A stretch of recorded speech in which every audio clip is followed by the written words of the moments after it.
कुठलाही पक्ष असू द्या, हे सर्व पक्ष कमळाच्या फुलाच्या खाली आहेत, हे विसरता कामा नये. आणि राजू शेठचं या ठिकाणी खरंच मी अभिनंदन करेन. राजू शेठचं नशीब आहे ते कमळाच्या फुलात आहे, हे लक्षात ठेवा. बाकी चांगलं असते कमळाच्या खाली आहे, काळजी करायचं काम नाही. आणि नाना आपल्या वाचन सांगणार आहे की उद्याची जिल्हा परिषद निवडणूक झाल्यानंतर जी पुन्हा जिल्हा परिषद आहे ही 100% भाजपच्या ताब्यात असणार आहे. आणि त्याच्या भाजप ताब्यामध्ये सर्वात मोठी जागा कमळामध्ये राजेंद्र पोपटराव गावडे यांना आहे. मित्रांनो, आपण लक्षात ठेवलं पाहिजे, आपली ही शेवटची टेम आहे आमदारकीची. आता परत आंबेगाव आणि शिरूर आमदारकी नाही नाना.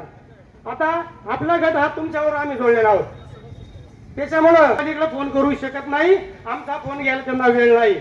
जे माणसं बापू साहेबांना बसवू शकतात ते आमच्यासारख्या सामान्य शेतकऱ्याला लाथानी मारू शकतात.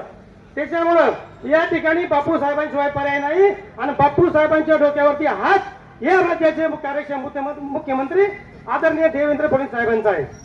तुम्हाला माहित नाही सर्वांना साहेबांचं आणि सीएम साहेबांचं काय नातं आहे, साहेब त्यांच्या बाजूला सांगणारच आहे.